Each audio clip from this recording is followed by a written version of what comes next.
it's Michelle here, and I'm coming today with a little tip for all my yarn friends. I found this tip year, 2 years, 3 years tops ago, and I loved it so much I wanted to share it with you. Now, sometimes we get yarn. Okay, so here's my skein of yarn. It's kind of floppy, and more than that, we have all of this lovely hanging out of it. When it gets to this point, in my opinion, it is so time to make a ball. And I don't have any of those fancy machines that people put the stretch the yarn around and then send it through a winder to make a cake or whatever. I don't have anything fancy like that. So I'm going to share with you what I do to get a yarn ball that looks a lot like this. If you notice, it looks more like a cake than a ball, and it is such that if I want to, I can center pull. And I find this so much easier. Now I really can go from the outside. I actually have a bobby pin to hold some of the yarn in so that it doesn't fall off the outside edge, and then I work from the center of the yarn. And I want to teach you how I do this. Now, there are 3 ways to do it.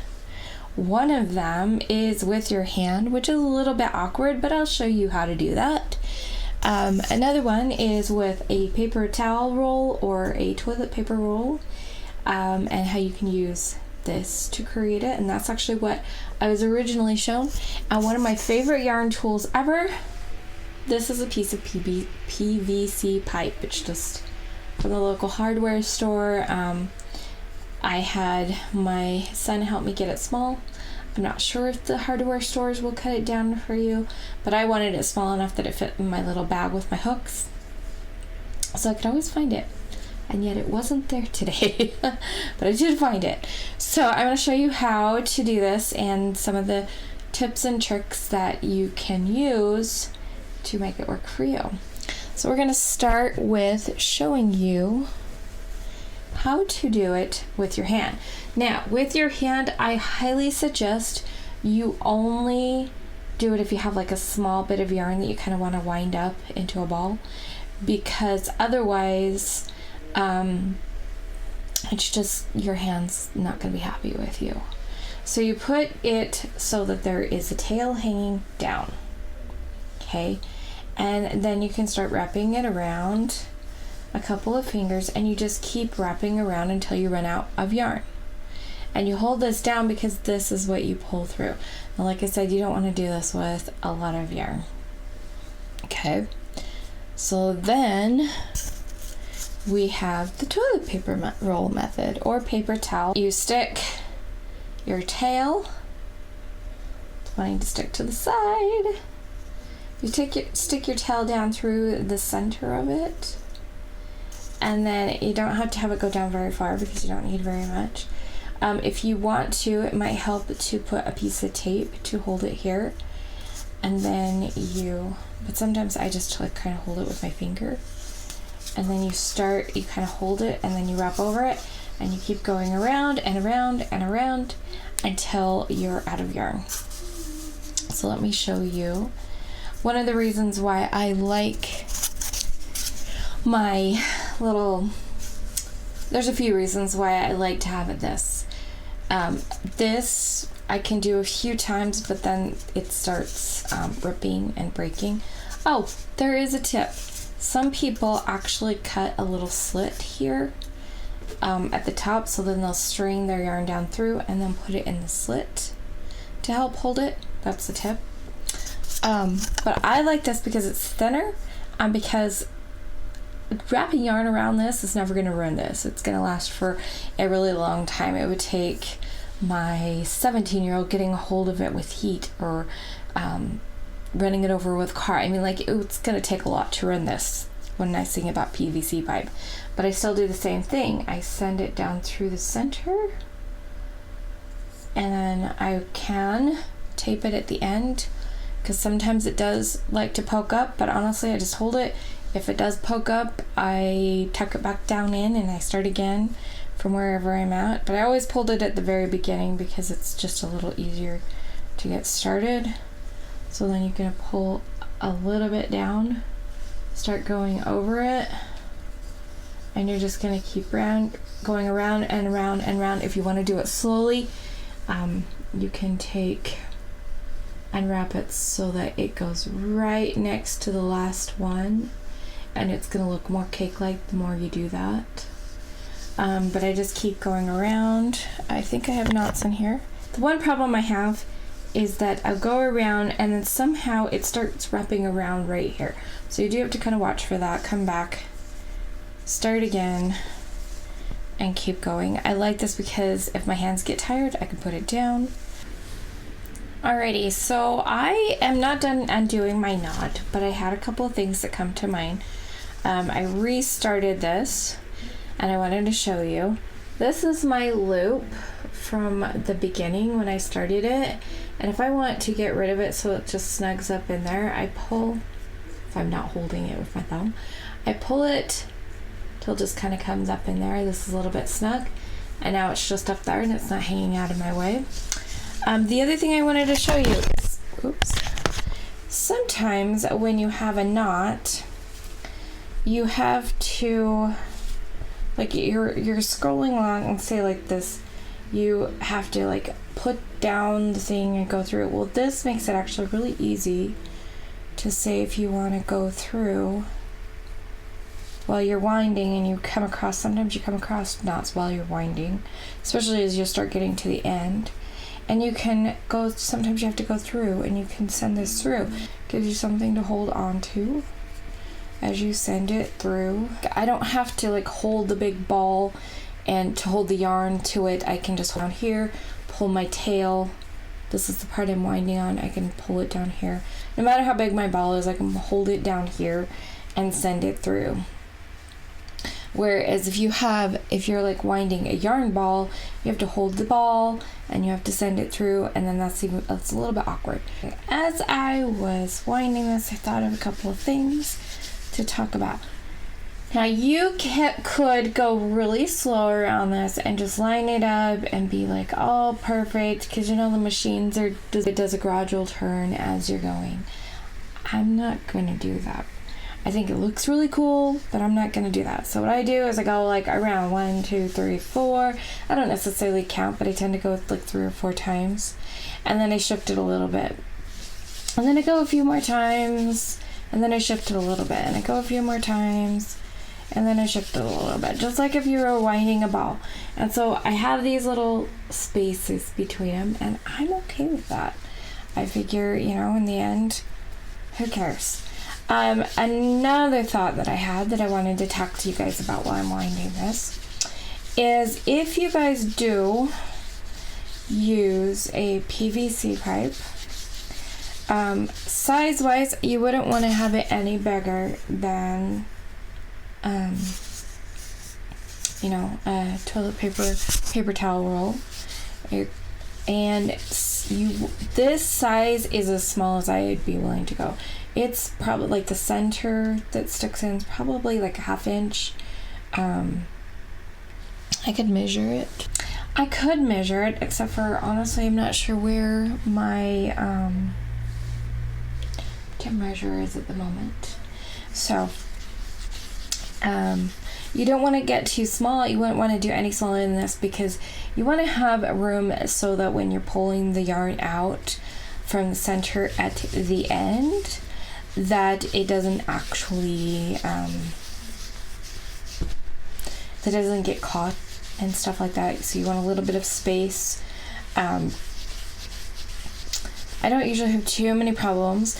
One of the reasons why I do wind the whole entire thing on this and why I say only do small bits on your hands is because if I were to take this off and wind it, no matter how careful I am, it would happen that I would end up winding the outside just tight enough that it would squeeze it in. Every time I have problems pulling the yarn out from the center, it is because I wound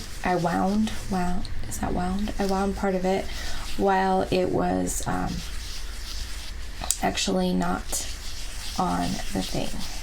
Now, As it starts to get this size, this is when it starts looking more like a cake. And part of the reason why is because when you're doing a ball, you can like turn it different directions, and so you're going across the top.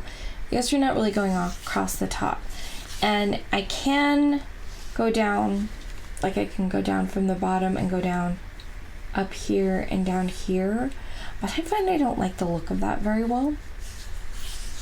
I don't know why. I just like to keep going kind of, if you can see, so that I'm going just like, so it's building up here just like it was a cake.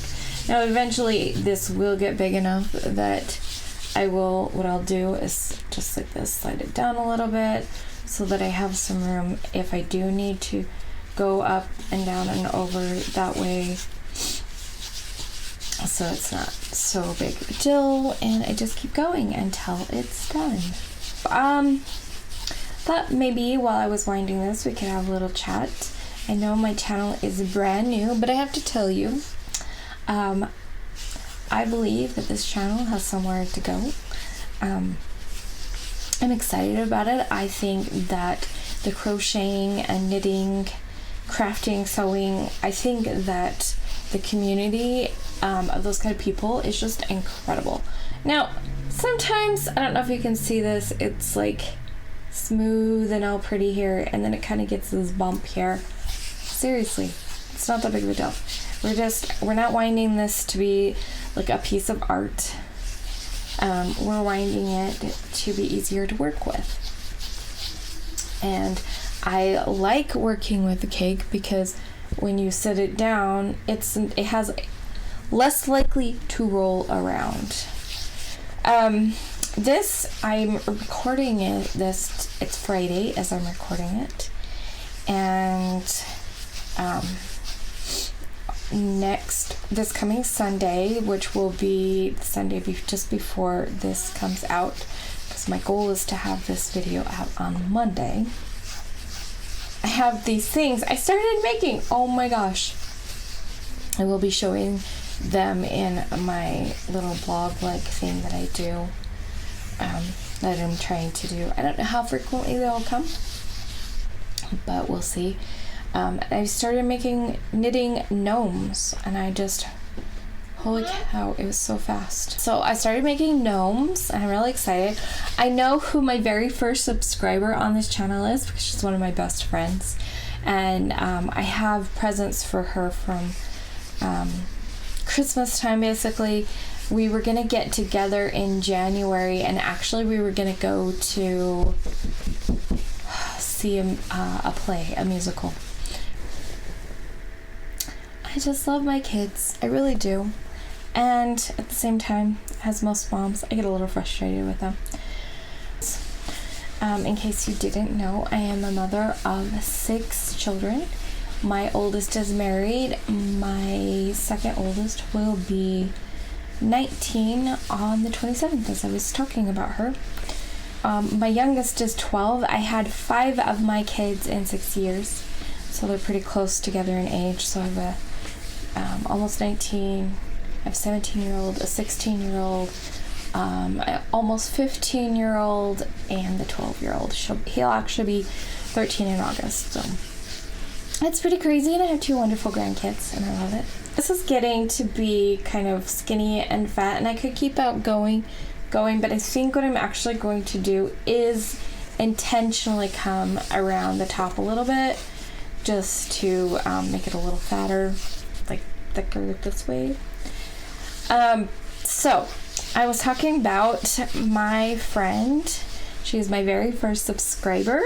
We were going to go see, what were we gonna go see? It was a musical, I know that, at one of the, there's a theater in Sandy, Utah, that's just an incredible theater, and the musicals that they put on from that company are just amazing. I can't remember what it was, but I was really excited to see it, and then I got sick, and I had no reason. I don't go anywhere. My kids are homeschooled. I do have one son that works, And so he got tested for that virus that was going around really bad around January. And so he got tested, but it came back negative. But we had all the symptoms. And I was like, all I needed to know was that I lost my sense of smell, and that the way I felt miserable, and that all of my symptoms aligned with Omicron. So I was like, whatever. So I was pretty miserable for a while and had to miss my thing, which is so sad. So I did not get to see my friend, and so I still have a couple of things for her. Actually, one of them might become a pattern. Maybe I'll just one of those crochet along things here. Maybe I'll write up the pattern, maybe I won't, I don't know. But anyway, I am so excited because she was my very first subscriber, and so I'm gonna give her a gift. I made her a little present. I will not say what the present is. It isn't quite done, but it's been so much fun. In the process of making these fun little things that I've started making, these little gnomes.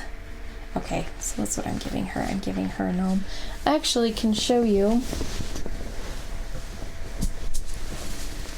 This is what I got so far on her gnome. It needs a beard and a nose and arms, and it's just gonna be so adorable. It's got the glass flat marble things in the bottom so it can stand up. Super fun to make, super fast to make, and I'm kind of obsessed now. I am doing this one, and then I'm making my daughter one for her birthday, but she'll get hers on Sunday, so it's okay if I say it here. My friend will get this on Monday, and it's kind of my subscriber gift, if you will, first subscriber, and I'm excited about that. I will probably, when I get to 100 subscribers, I will probably have a giveaway. I'll probably have a video, like one of those. If you comment, I will pick a winner from the comments, and if I have one comment, then obviously you'll be the winner. I hope that I have more people watching my videos and commenting then. I know that as of recording this, I have 3 subscribers. I'm probably pretty sure I have 4. 2 of them, I'm pretty sure who they are. It didn't tell me, but I got an email from some of them, which is why I know my first subscriber. One of them I'm pretty sure is my daughter, because I told her, subscribe to my channel. I'm like, you don't have to watch the videos. I'd like it if you'd watch the videos. Just subscribe to my channel.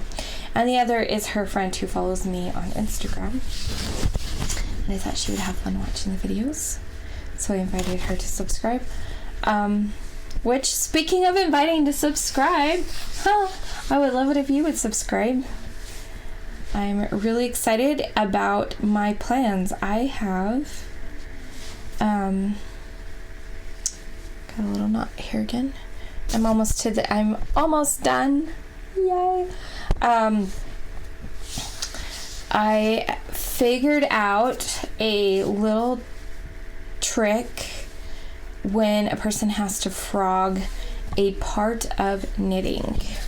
And if you don't know what frog is, it's basically when you rip out a whole bunch or the whole thing and you rip it out and you start over. I have never seen anybody teach this trick, but I figured it out and I was like, oh my gosh, this is awesome.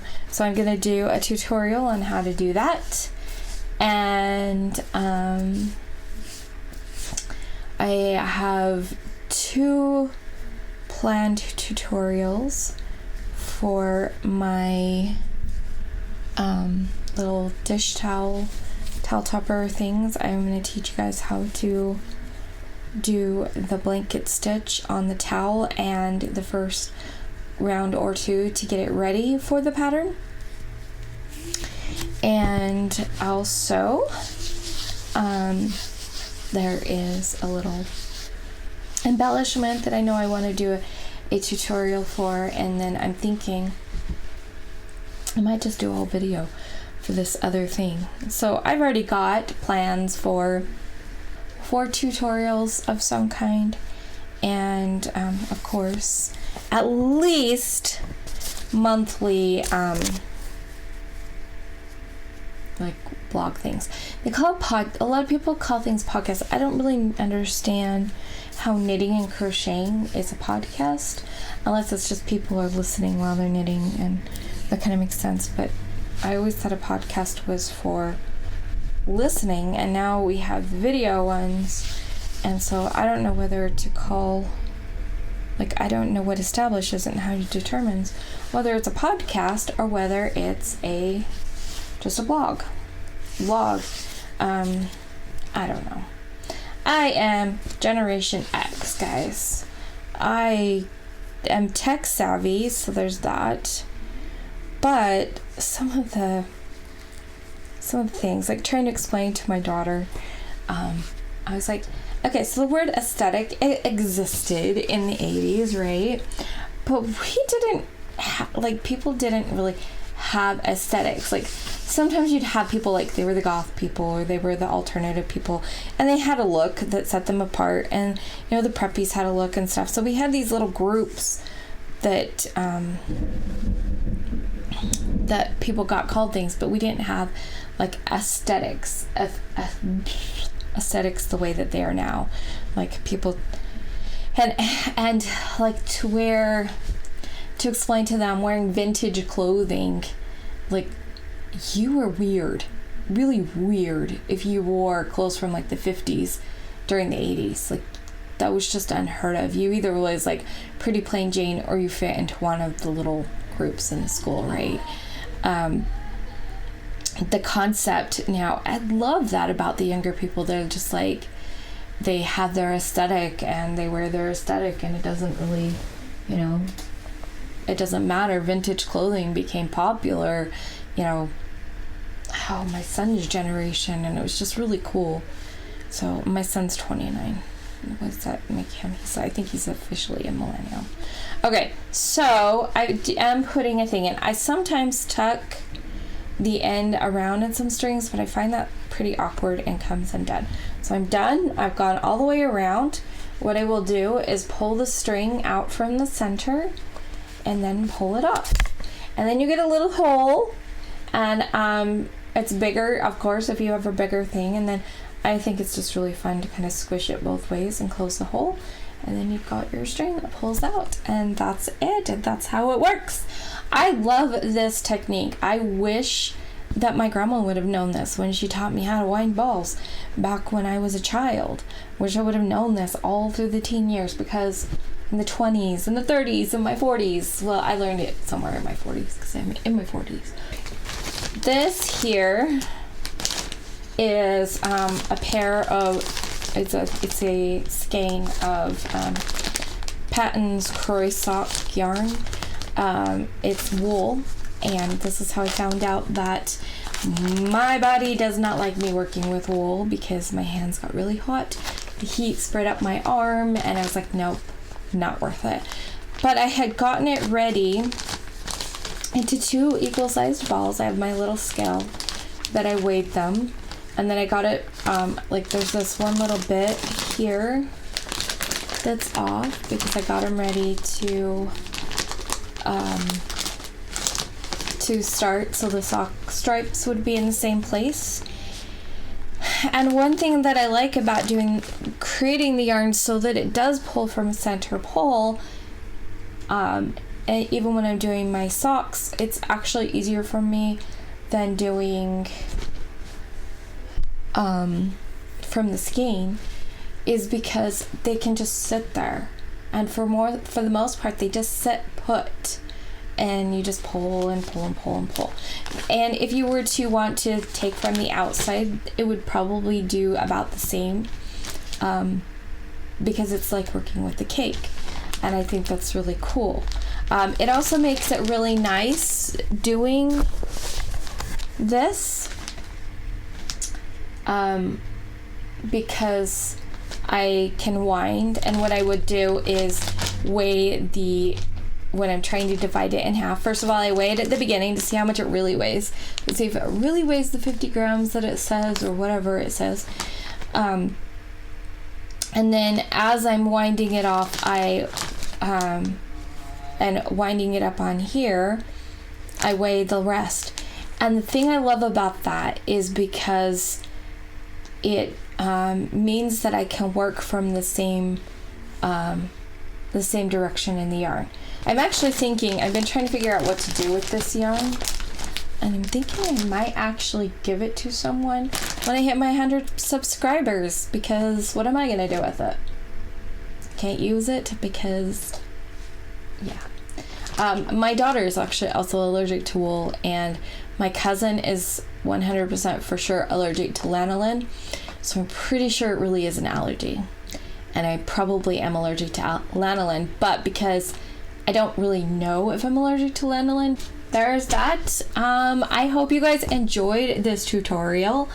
I'm still trying to figure out how I'm gonna end my videos. I've been watching Setta's Place.